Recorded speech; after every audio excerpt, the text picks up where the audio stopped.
Toronto Free Gallery, which is kind of one of the satellite organizations that contributes to the 7A11D Festival, was talking about how they could contribute.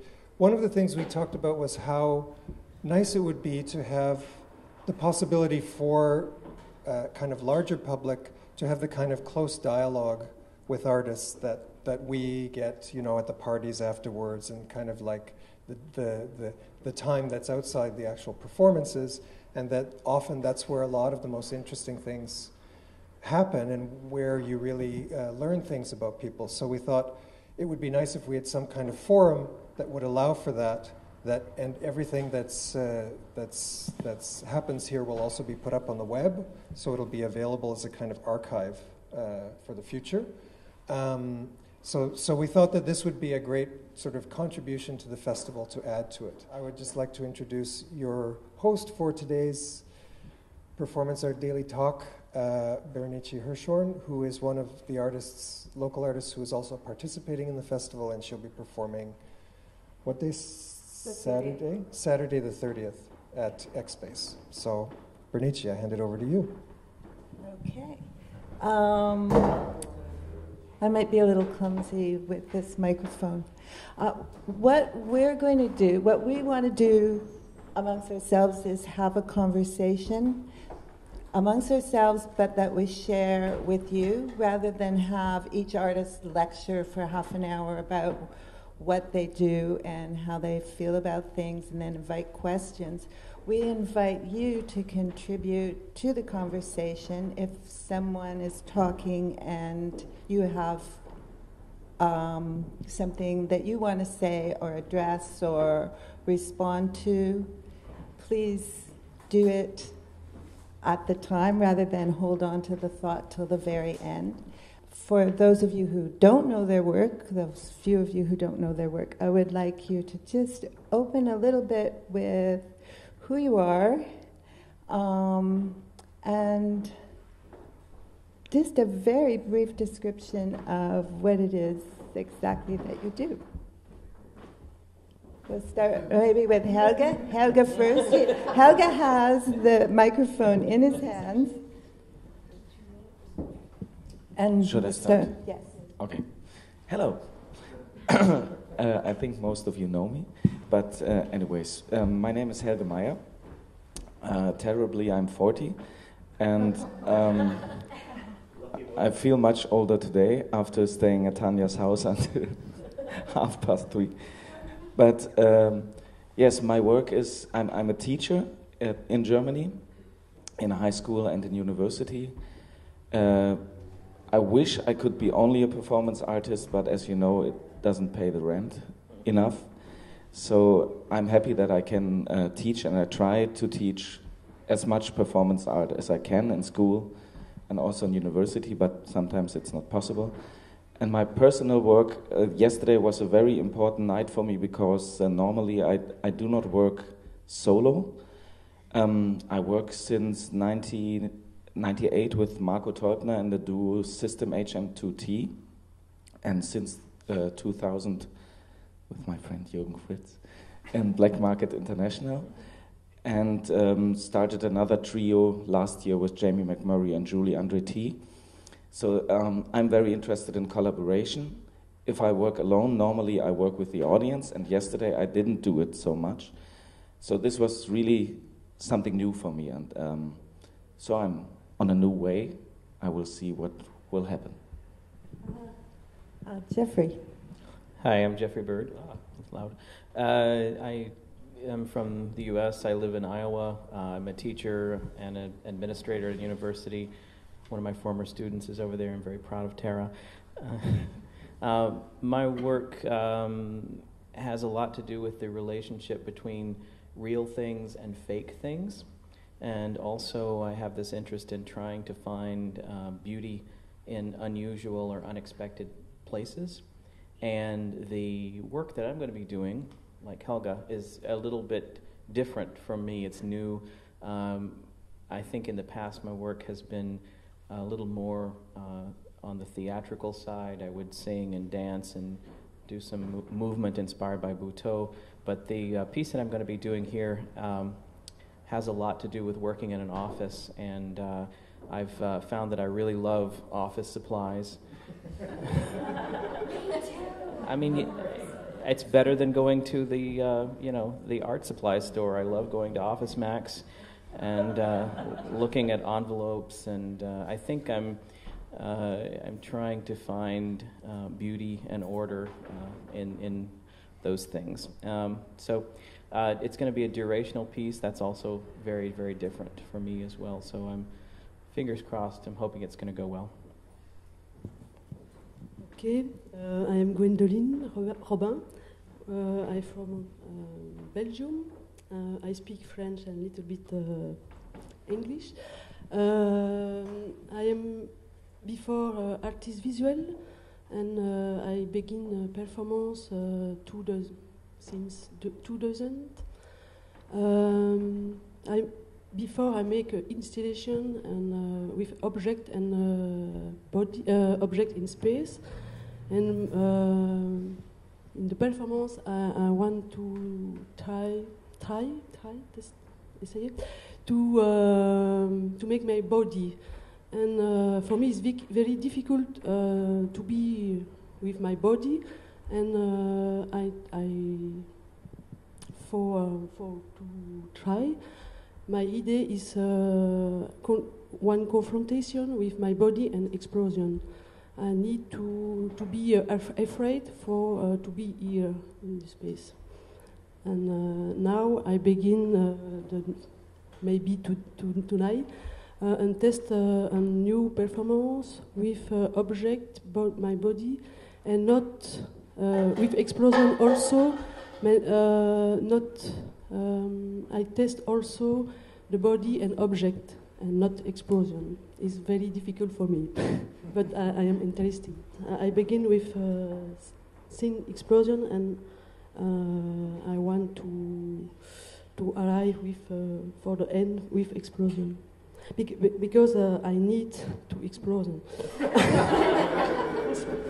I like to the smell in my body after.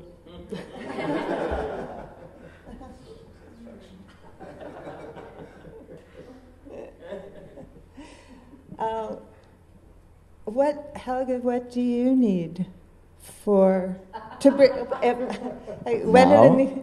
Not now. Not in general, but in performance, kind of what's in it for you? The smell of the gunpowder, the smell of the residue of the explosion is something that Gwendolyn needs. What is it that you get from the performance rather than what you give out? For me, it's very much the contact to the audience. I mostly start my performances with watching the people in the eye, and that's where I get the energy from. And I think I have a great interest in communication, and performance for me is the way to communicate with actions and to start something in somebody else, hopefully, that I have done. That is my starting point and my idea, and that I can communicate through this medium performance art with other people.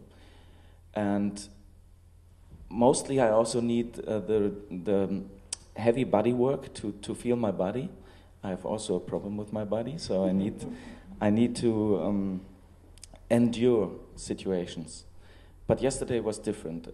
But normally I try to push my body into the limits or through to the limits. That's what I need, to be exhausted after a performance.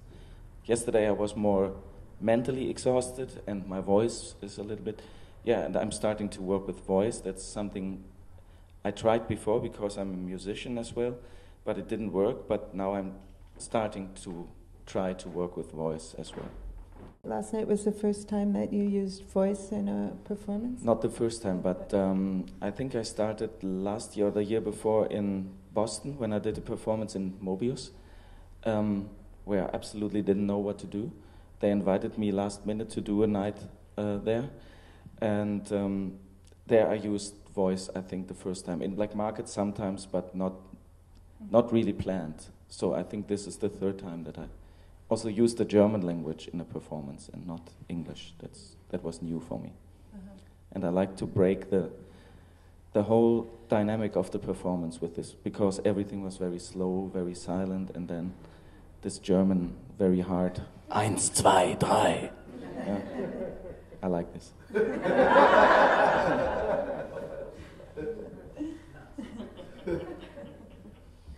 Jeffrey, what's in it for you? What's in it for me? Hearing this, it makes me wonder if we all get into this because we don't like our bodies.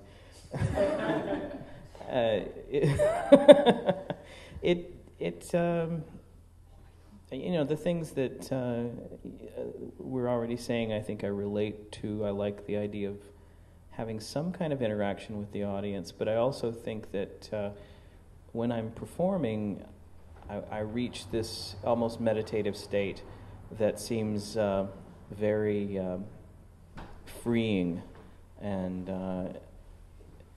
you want to take part of that back with you when you're not performing. You want to take that feeling back with you when you're not in front of an audience.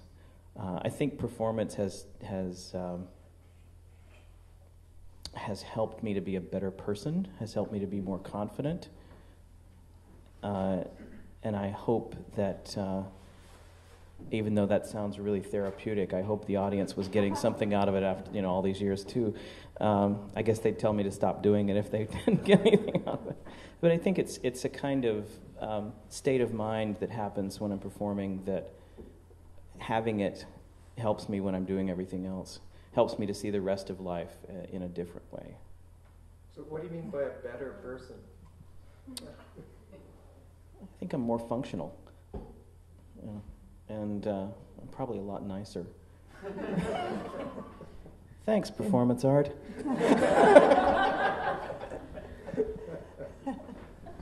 In the aftermath, but not in the lead up to? The lead up, I find myself doing a lot of things that really scare me. And a long time ago, it was something as simple as just taking my shirt off in front of people. And that doesn't really scare me anymore. And then it was singing in front of people, and that doesn't really scare me anymore. And now I think the thing that scares me is just how minimal this piece is that I'm going to do, and you wonder if it's enough. And you wonder if it's, you wonder if it's something substantial, and that scares me now. So I think I'm continually trying things that scare me. Uh-huh. Do you do things that are physically painful? Sometimes, I'd say it's a very strange kind of pain. Like, had duct tape on my hairy chest and pulling that off, that was painful. Or plucking all the hairs around my nipple, that was pretty painful. But not much of that, occasionally. But I think it's more of a kind of a psychological fear, that things that just make me afraid and uncomfortable.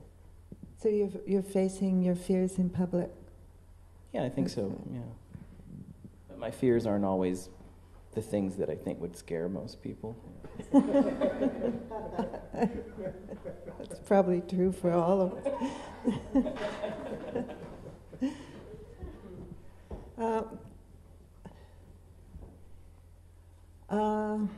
a question for Nadia. When you performed last night and used your German counting at the end, did you recognize your voice when you were counting? Yes, a lot, because I was in this aquarium and it was very loud, and I tried to push the limit of the voice, and that's the reason why I was very Tom Waits. But yeah, of course I recognize my voice, but it's not easy. I think this is when I teach workshops, this is the most difficult part, to make the people use their voice. And I'm performing for some years now, but it's a point I have to go over to be able now use your voice. Because I think it's maybe the most personal part, the voice. I think so. You're using your voice sometimes, so I think it's a step to do it. It's a big step, It seems like that this set of muscles is, has there's more anxiety right there than anywhere else, I think. Yeah. So about using the voice, so when you choose to use the voice and you're in a foreign place, how do you choose what to say? You know? Anybody?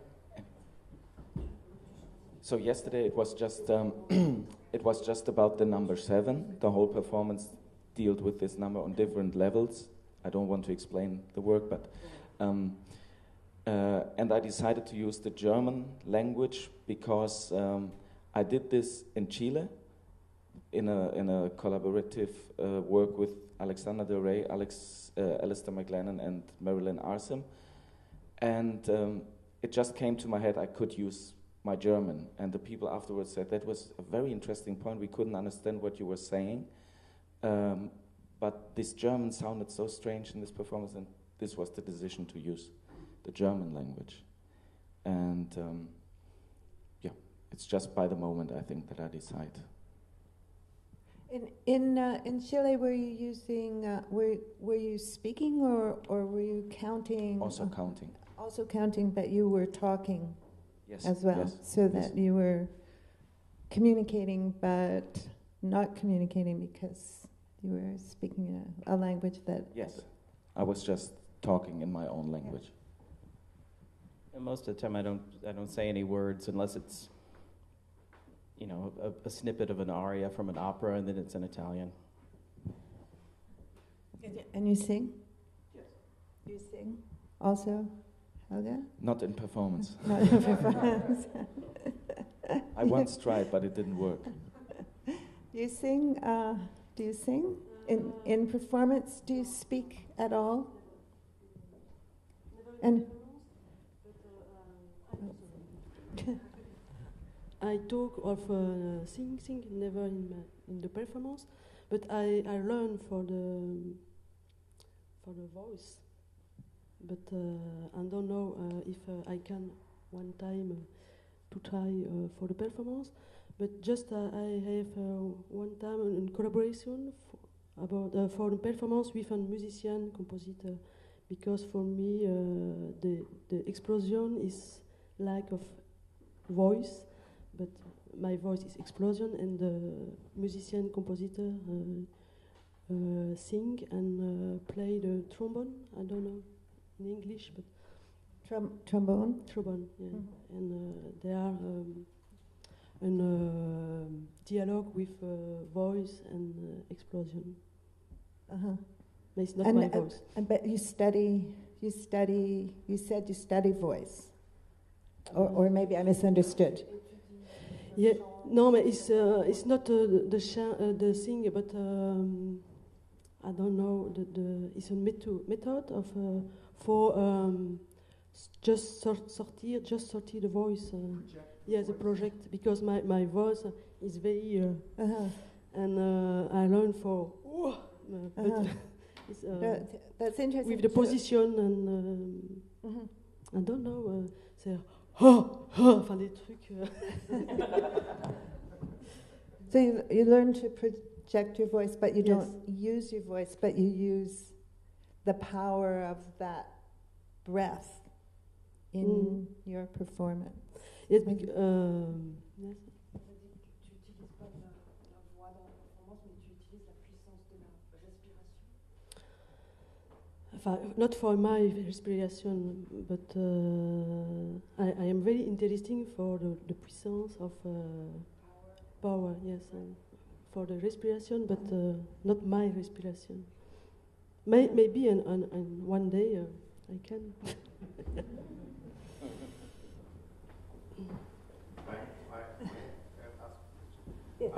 I'm always interested when I speak with other artists or invite them. I'm wondering at what point would you say a performance was good?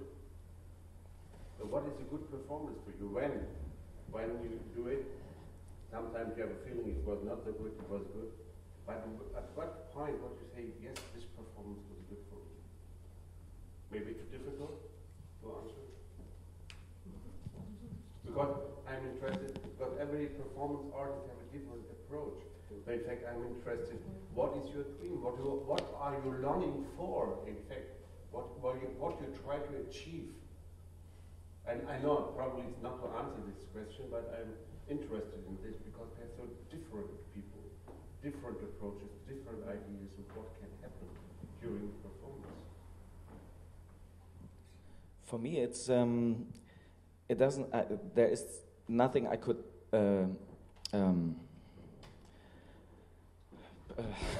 Sorry, I lost the English word. Describe. There is not one performance I could describe. This is the perfect performance. But when I perform and I have the feeling that everything falls like in, I don't know the English word for this, machines that go like gears. Yeah, like gears. When I have this feeling, then this is a good performance for me. When I have the feeling that I'm from the beginning till the end in a very present concentration, and that I'm not out and thinking, oh, I have to change the diapers of my little girl, so that I'm really from the beginning till the end concentrated. It's not so necessary that everybody comes after the performance and says, oh, it was a wonderful work. Of course, this is wonderful, but that's not the point. Even if nobody comes and I feel it was a good performance because I was there and I gave the whole concentration to this thing, then it was a good performance. It's not so much about content, it's about the feeling I want to have in a performance. Yeah, I would agree with that completely. Getting to that meditative state where I know everything that's going on, but I'm also immersed in it, and I think that's when I know it was good. I mean, nothing's ever absolutely perfect, and I think if I ever made a really perfect performance, I might stop, because what's wrong is the thing you work on the next time, or that's the thing that becomes the seed for the next piece, I guess. Yes, me, when I... So she's saying that in most of her performances she knows the beginning and the end, but what is very interesting to her is when something surprising happens during the performance, and this she's going to take in and kind of try to follow it somewhere else. And after, yes, this moment, I want to, for another performance, take this moment and pour continuer à évoluer avec ces moments. Chaque fois une découverte vers une autre, mais quand je n'ai pas toujours cette découverte dans toutes les performances. So those little discoveries are usually material for the next performances, but they don't always happen. I understand that you teach pyrotechnics to children, and I find that very interesting. I find that very, very interesting. I like to work with the children because he's forbidden normally. A little bit, this is dangerous, blah blah blah. But when I work avec les enfants, c'est vraiment apprendre à construire une idée. It's really learning to build an idea. Ils sont vraiment très concentrés sur créer une sculpture, un dessin, et après on met les explosifs. So kids are very concentrated in building a certain sculpture or drawing, and after that they put the explosives. Oui, ce serait gai de voir petit à petit l'excitation qui vient de plus en plus grande. So she loves to see how excited the kids get when the sculpture is getting built, and they know that soon they're going to put the explosives in there.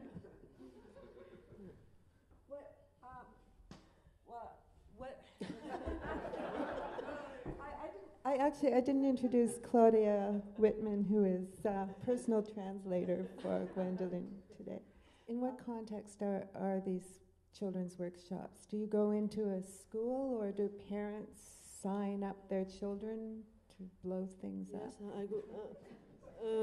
J'ai commencé dans des festivals for the children, festival où il y avait beaucoup d'ateliers pour enfants différents, et j'ai proposé un atelier pyrotechnique in the street. After in the school, there are now many in the school, and also in my mother, ma mère, make also not pyrotechnic atelier, but she with drawing and ma mère travaille aussi avec des enfants et elle a oui. Et donc j'ai les enfants des ateliers de ma mère quoi aussi. So she started in festivals for kids where there were a lot of kids, and she offered a pyrotechnic workshop on the streets, and then a lot of schools asked her to go, and actually her mother is also teaching drawing, and so they share the kids basically. Mais beaucoup de parents sont demandeurs de ce genre d'atelier. Surprisingly, a lot of parents are very interested to sign up their kids for those workshops. In Belgium. In Belgium. And but the last, when je reviens, I have a performance in Belgium. I invite my fiole, I don't know. Niece? Godchild. Yes, he have 8 years. He performed with me. So when she goes back to Belgium, she's going to perform, and she's invited her 8 years old godchild to perform with her. It's my first time. First time.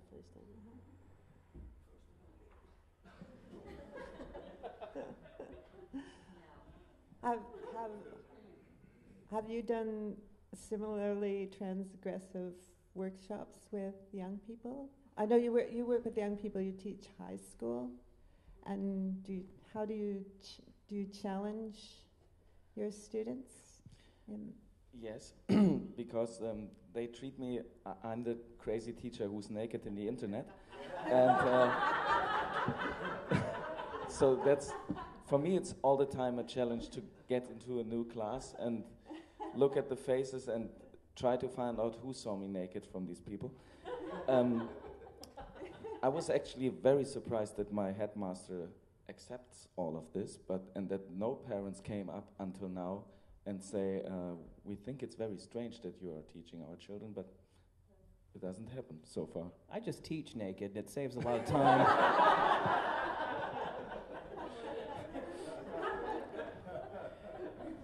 No, but seriously,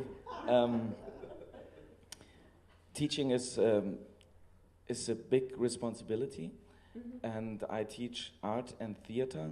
So we have a new subject that's called Darstellendes Spiel, which means theater play or whatever. You can choose between music, art, and theater, and you have to choose 2 subjects.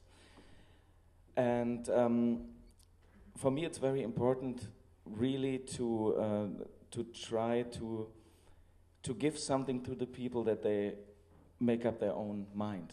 It's not so important that they learn skills in my classes, because I cannot paint, I cannot draw. I'm a performance artist, but I have an idea about art, and I try, even if they are small, to discuss with them their idea and to see what they are able to do and to guide them in a direction, but not teaching them skills. I think I had a very good art teacher at the same school, and he was like this, so I want to keep on with this tradition. And this opened up a whole world for me, because I had to find out what I am really interested in. And he was just guiding me and giving me books and showing me things like Beckett and all this stuff. And so he was just clicking on the right spots, and I hope that I do the same. And sometimes I try to teach performance art if it's fitting in the curriculum, because we have in Germany, we have a lot of rules, and we have to follow these rules, but this school is quite open, and so I try to go between these rules and try to challenge them. Yeah. So what would you normally be teaching? Normally I would teach like it's difficult for me in English, how are the colors connected in this color circle, and teach perspective drawing. I have to do this, but I cannot even see three-dimensional because I only have one eye. It's very difficult to judge the things. Oh yeah. It's good. That's always, when I have to teach this, that's the most horrible part because I have to fake. But because I can't see what they are doing. It looks, it should be three-dimensional, yeah.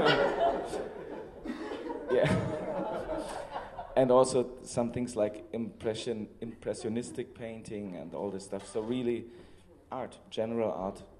But I try, as I said before, to do something. Sometimes I let them write about pictures or make a performance out of images or write poems. And so I try to do something else as much as I can. But of course I have to write examens and all this stuff and give grades, and that's the worst part.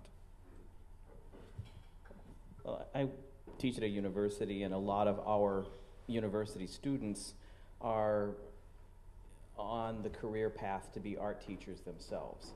And more and more, I'm happy to see that those new, younger teachers are going out there to include ideas about performance in the classes that they're teaching in elementary school and in high school. The elementary kids seem to be able to get to it much quicker than the high schoolers. But I think ultimately what I would like to think of as a goal for education is to get to a point where when a teacher sees a student blow up some cow shit, the teacher says, I think you're going to be a performance artist. Because, it's a way of thinking, and it isn't a way of thinking that's about rules all the time or having unique skills. It's a way of looking at the world that I think is very valuable, and I'm glad to see that the teachers that I'm teaching are going out there and carrying this message forward. I would like to add something. I'm also teaching 4 hours at the university, teachers who become art teachers, and that's really shocking for me because these young, mostly girls, are coming there and they have no idea. They have absolutely no idea. They had a very, very bad art education. They, when I asked them, do you know Joseph Beuys? There was one hand raised up and 45 people. And it was really shocking. And I taught a contemporary art course where we discussed one artwork each 90 minutes. And they have no idea from contemporary art. I think their knowledge ends somewhere 2 or 3 centuries ago, and they have no critic view on anything, and that's really shocking. So when I think that these people will go back to high school and be my colleagues and teach young children, it's horrible. I don't want my children to be teach art by somebody like that, painting mandalas or things like this. It's really, some people do it. They bring copies from mandalas and today we make nice mandalas. Here, I gave you some copies. Now you can choose whatever color you like. Yeah. It's stupid. I have one question. Yeah. But stay in the line. Who is Joseph Beuys? Yeah. What question? Who is Joseph Beuys? Yeah. Okay. Joker. No, but it's shocking, and I think if nothing happens, then in Germany it looks really dark for art teachers. No, yeah. Okay, I just wanted to add this. Yeah, it's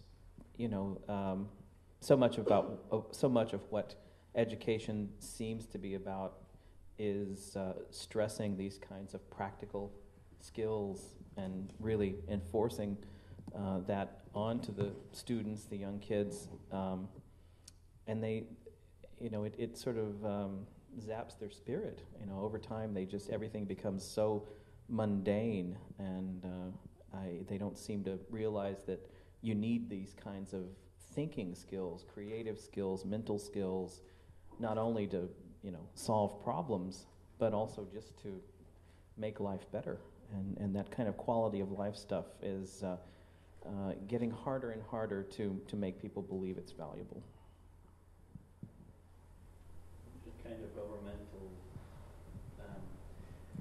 program, I think, and probably internationally, but I can't speak about the international situation, but I sense it in different places where education is about getting people into jobs to serve the economy, and it's not about the individual's freedom or consideration of life. Or, what's in the creative process is so much the individual's faced with a mirror of themselves that they have to deal with, and I think that that's being missed so much. That idea of having to create and solve problems. In Germany, I don't know, I think you don't know this, we had 13 years of education in high school, and now they cut 1 year, and we have only 12 years. And you cannot imagine what these children have to do in these 12 years, especially in the last 2 years. They have no times for anything anymore. And of course, the teachers, they push the subjects through like they are filled up like a machine, these children. And it's really horrible. And for me and some of my really, of the colleagues I like, we try to do something else and try to give them some ideas and try to lower the speed a little bit, because they come in the morning and then it's until 4 o'clock. It's like this, and then homework, exams. And they are kids. They have no time for football or whatever. A lot of kids told me they started with an instrument or something, and now they have to stop it because they don't have time anymore. And they don't even have time to see their friends. And I think it's getting worse. And I have 2 children, and for me it's horrible that we do this, because it's not just filling these people up. They have to have time to critically think about the things we try to teach them, and that's really a problem. Yeah. I think nowadays we have a big kind of Wiederentdeckung von Performance-Kunst. Reinvention. We have a lot of performance art events going in all museums and everywhere, all over the world. And so, but I think in this scenery, in this scene where we are, it's an off scene, no? It's this off, little money and everything. But we have a lot of performers are also coming now to the official places, like MoMA and wherever you know that. I'm not sure. So I'm asking you, do you think it's helpful for the idea and the movement of performance art that we have these big events, or do you think it destroys the whatever original idea of performance art if it goes too much to the whatever maybe market or what it can be? Because I discussed this also with a lot of friends, and I think there's a lot of different meanings about that. Par exemple, moi j'ai vu l'exposition Marina Abramovic au MoMA, et je voulais voir pour voir si le fait de refaire des performances juste pour montrer ce qui était fait, c'était intéressant. Et pour moi, j'étais vraiment, c'était plus de la performance, la trace vidéo, ok, mais qu'on refasse des performances de Marina Abramovic avec des autres, c'était des tableaux, juste des tableaux morts, et c'était plus la performance. So she's talking about this exhibit of Marina Abramovic's work at the MoMA, and she went to see it, and she saw the reenactments of the performances, and she said that this appeared dead to her. This was not performance at all. She was okay with the videos, but not with those reenactments. Yeah. Oh, yeah. And she was okay also with the residues and traces of her performances, but not the reenactments. I don't think that that what Marina Abramovic is doing is performance at all anymore. But with this, I have a big problem with this MoMA exhibition. What I saw it's just shit. What I saw on TV, and but I don't see so much that other big museums have this. What do you mean, for example, like? I see a lot of openings, for example, when they do opening performance, they invite a performance artist to do that. You know, Jonathan Mese in Germany, you know, he's very famous, not only, but as well with his performances. John Bock, you know, he's a performance artist. He's one of most well-known German performance artists in the moment. But I think it's a very different idea of performance art that these people are having, because they are selling things, they are producing products for the market, for museums, and they're producing pieces. I think most of us work differently. Maybe this is why I don't have a problem. They can do this, but I don't think it helps us. It's really a market what they are going to. Also, Abramovich is just doing things for the market and in the market. So. I have an idea. I really don't care. In one way, I think it's important that performance is recognized at that level because it gives performance credibility.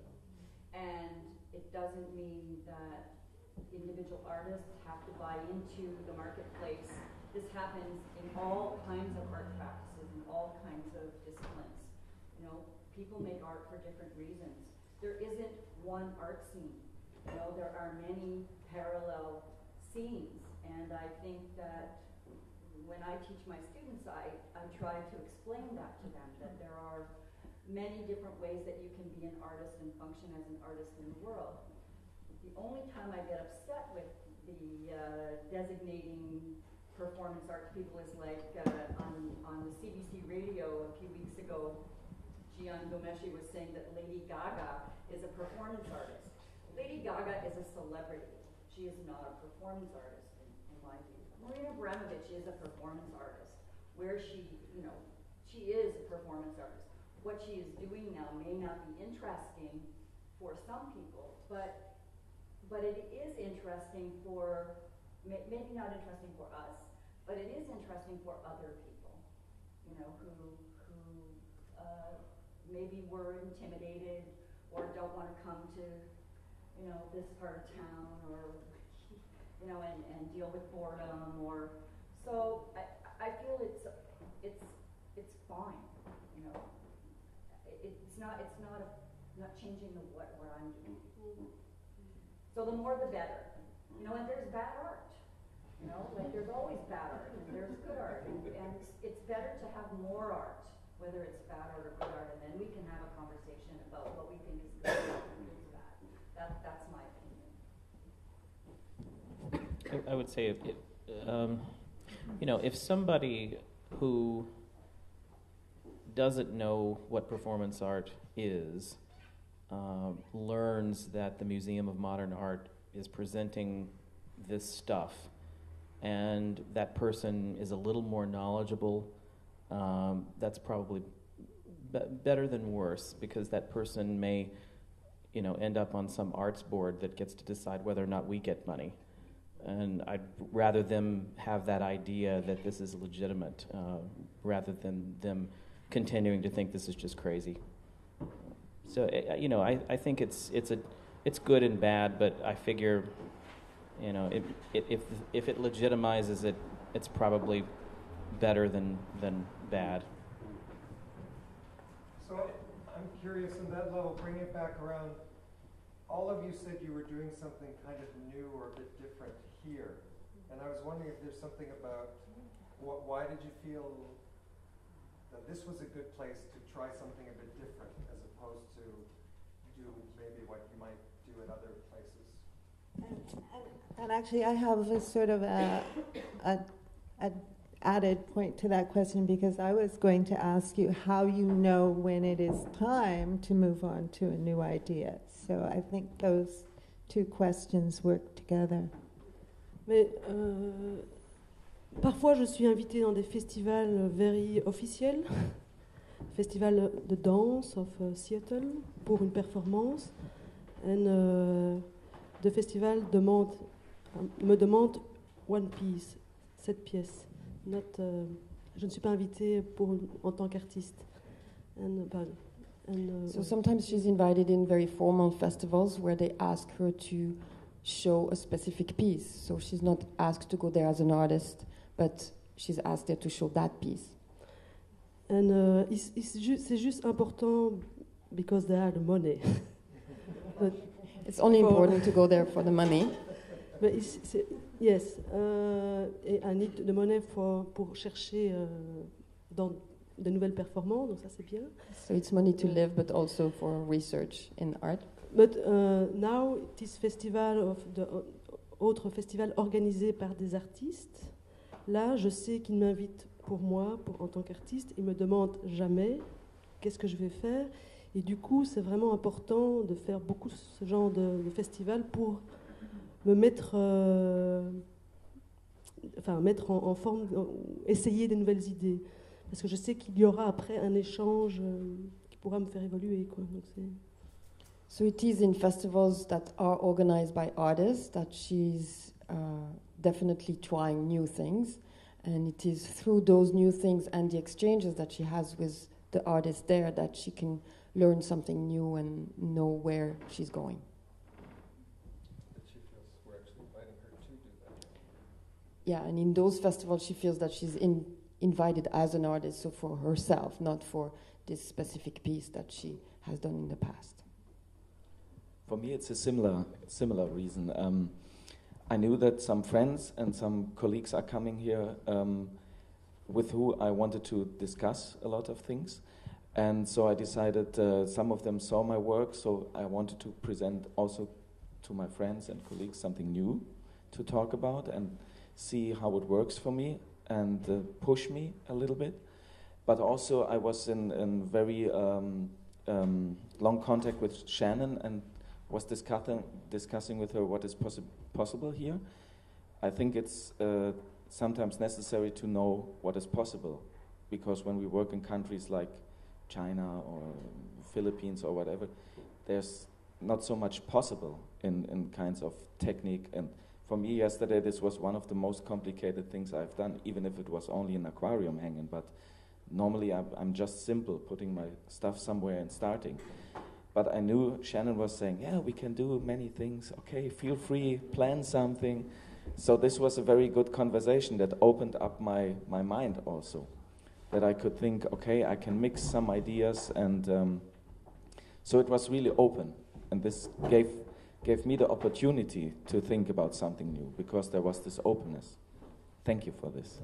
Maybe just point out Shannon is Shannon Cochran, the artistic director of Fado. c'est juste, aussi dans ces festivals organisés par des artistes, on a le droit de aussi, pas de rater, mais parce que pour moi la performance n'est jamais ratée, mais de quelque chose qui est très fragile et qui peut ne pas fonctionner comme on voulait.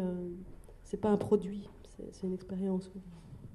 So in those particular events organized by artists, usually the performance artists who come feel they have the right to try something that's way more fragile, vulnerable, dangerous, because there is no sense of what is going to be good or bad, but there is a sense of what we get out of it. And yeah, and there is the possibility to take the risk that something goes wrong and doesn't function. I hope you didn't think I was being disrespectful by doing something new here. It just happened to be the idea that I'm most excited about right now, and that's why I chose to do it. It's the one that I want to do, and it seems that I should do it right now. And you had some windows, and everything just fell into place. What about Irinichi's question about when you know it's time to move on to something new? You know, it seems like you get to a point where an idea is, for me, the idea becomes less frightening, and so that energy of tackling something that's frightening is gone, and that's usually when it's time to move on. But almost always it has a very organic flow, that something out of the last piece will lead to the next one. You'll find some part of that last piece that's just as exciting or scary, and you take that forward. That's generally how it works. But I think it's a loss of this particular feeling that's exciting. I'm together with a woman. She's in fine art, and in fine art you have this thing that it must develop, that it must be contemporary, I have the feeling that in performance art, not everybody, but we don't have so much this idea of contemporary. That means we can show a piece of performance that could have been shown 20 years ago. It would not really make a difference because it's much more related to the body, and the body don't change so quickly. So my question is, what is your personal idea of development in your art? Do you develop, or is it important for you, or what is your personal development? You know, in fine art is clear. You must always attach to the time. What is the contemporary question in art in the moment, and you are not allowed, for example, to show something what has been shown by another person. And I think we are more or less free of this question. I saw 100 performances cutting the hair, 100 things drinking alcohol, and I like it. You know, everybody can do it if he do it in his own way. But then you can have the impression, oh, and this is often people come to me, performance art don't develop. You know? Do you develop your, and how? Maybe it's a stupid question. So. Don't excuse all the time for your questions, Jürgen. Yeah. For me, the question is very good. I think performance art deals with the elements space, time, body, and that's a constant question. But what changes is the context where you work in. So for me, it is not that I have the feeling I develop from performance to performance. I think I develop as a person because I learn to see more of your work, and this brings me on as a human being, which is also more interesting in performance art than in other art forms because we have this direct exchange with each other and with the audience and with our own body. So it's more a personal development, but I'm not so interested in the question of if something gets higher or different or something. But of course, the context. When I work here, it's different than in Chile just 1 week ago. It's a total other context. So I have to see which way I can work there. And maybe this is a development to get more sensible for this kind of context. When I was like 25, I'm sure that I didn't have the same sensibility for context. Maybe this is the way performance art develops, that we, if we really take it serious, that we get a feeling for context. If you think about, say, the history of painting, there are certain things that come up again and again, different ways of, say, dealing with the still life. For a long time, people were very focused on mythology and retelling those stories over and over and over again. And I think with performance, there are certain things that will just come up. As you said, 100 people shaving their heads. It's almost as if we're part of a tradition, even though we don't really think of ourselves as being people who are part of a tradition. That we have a kind of, I guess you would say, collective heritage of certain kinds of activities that will come up again. And as Helga was saying, you know, that the present moment when it happens again, the next time somebody shaves their head, I may not be there, but I might. Other people will be there. It'll be in a different place. This way of reviving something and making it live in the present, I think that's okay, and I actually think it's interesting. You know, I hope somebody shaves their head during this festival. It's an oldie. It is an oldie, but a goodie. You know, I'm fine with that. As far as the development, I'm thinking Helga just, you know, he's echoing what I was saying earlier. I think this process changes you as a person, and I want people to, I want the audience to experience this and take at least the potential for that kind of change back into their own lives, that they can change who they are, change how they think. Also, speaking of audience, I would like to know about your relationship with your audience, how you relate with the people who are watching you and how their watching you affects what you do and how you move on really to the next stage. Heather can go first, but I have sort of a question because you Gwendolyn, work I think more closely with the audience because you bring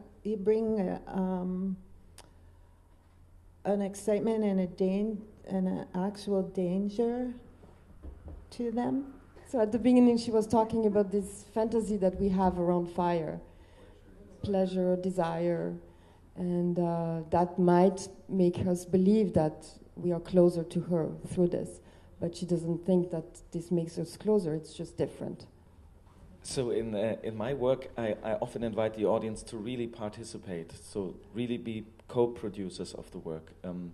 There are some different series I did. Since 2003, I do this closing exchange performance where I started with Marco, my partner, in the Philippines to exchange my personal close piece by piece with one person from the audience and drink a schnapps afterwards with them. That's the part I like the most. And then take this close to the next place. So the totally new close from these people. And the people told me a story. I started with a personal story. And then the people told me the story of their piece. So I travel with these stories of the people. And this performance is amazing because it's so less about me now. It's really about the people. And when it starts, people are shy, but then this performance opens so much, and the people really take their part and tell these personal stories in this performance, and it's just wonderful. I try to do this as much often as I can, this performance, and it's really, yeah, it's. I said before that I'm interested in communication, and this is a really very personal communication with these people. And wearing the underwear of some person who just had sex with her boyfriend, that was something when she said this to me. And I had to put it on. But I had to do it, for God's sake. So for me, the audience is really important. I couldn't do a video performance because there I could not get this energy.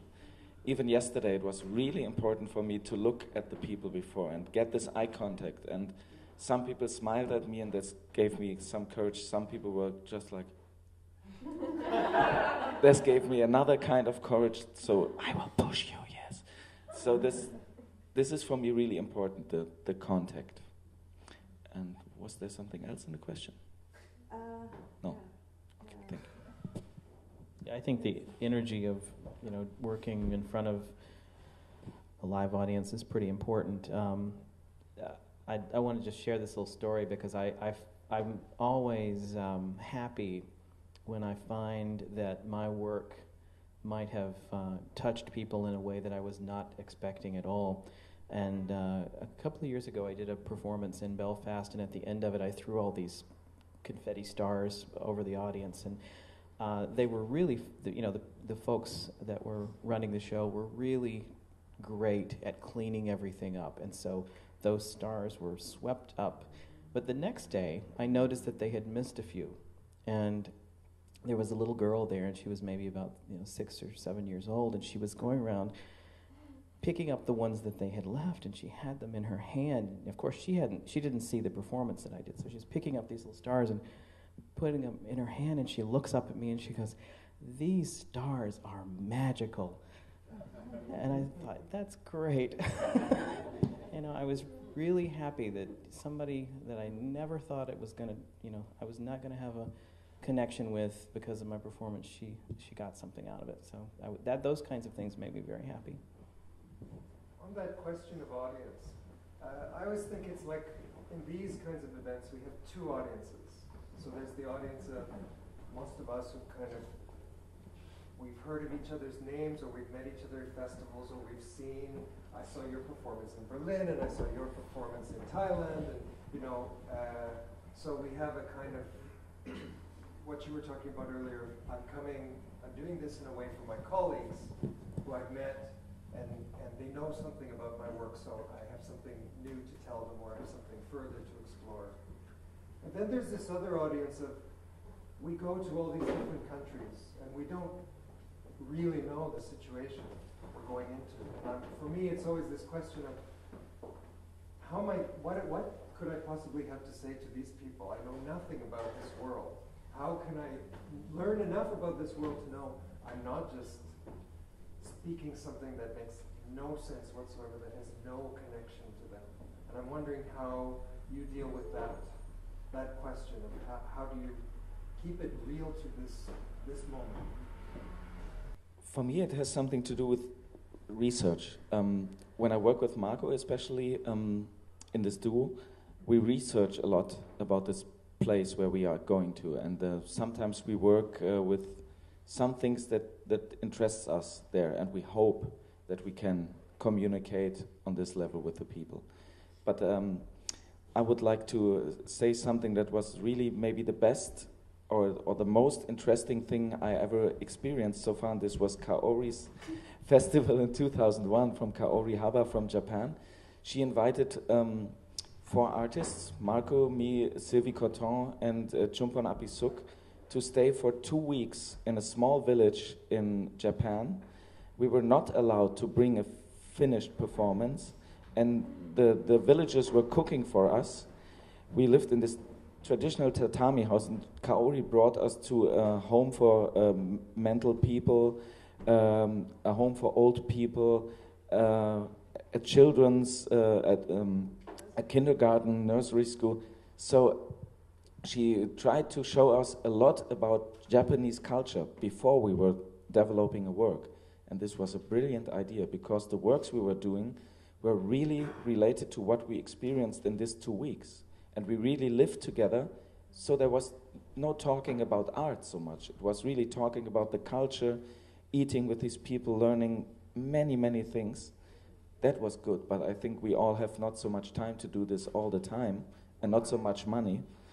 But it was a wonderful experience, because I had the feeling really, here I can work on something that is really only related to this special event. So do you think you'd like more of those kinds of experiences? I think it's really interesting. It's more interesting than just doing this gallery hopping performance art presenting. I like to be there longer and experience something. Here it was a different thing. I told before what it was here, but in Chile it was good because we worked in Concepcion, which was really struck hard by the earthquake, and many people died there. And we had some days to be there and talk to people who live there. So this was also interesting, a little bit short, but I think this is important to get a feeling or a little bit of knowledge about the people and the place. Oui, enfin, il y a juste une chose, c'est qu'avant, répondre tout de suite à la question, ça c'était important pour moi. So she's first talking about her relationship with the audience, and she says that at the beginning of her work as a performance artist, she would do her work very quickly. So she would come on stage, do her work, and then disappear. And through contact with explode and disappear. And it's through contact with the audience and hearing what they had to say that she heard that she could actually, those people were wanting to see her preparation for the explosions, and they were suggesting that she extends time and shows more. And this is what she's doing now. Et de faire confiance à juste aussi la présence de l'être humain par rapport à d'autres. Start to trust just the presence of the human being with other people. Et maintenant, quand je vais dans un autre pays, je ne vais pas.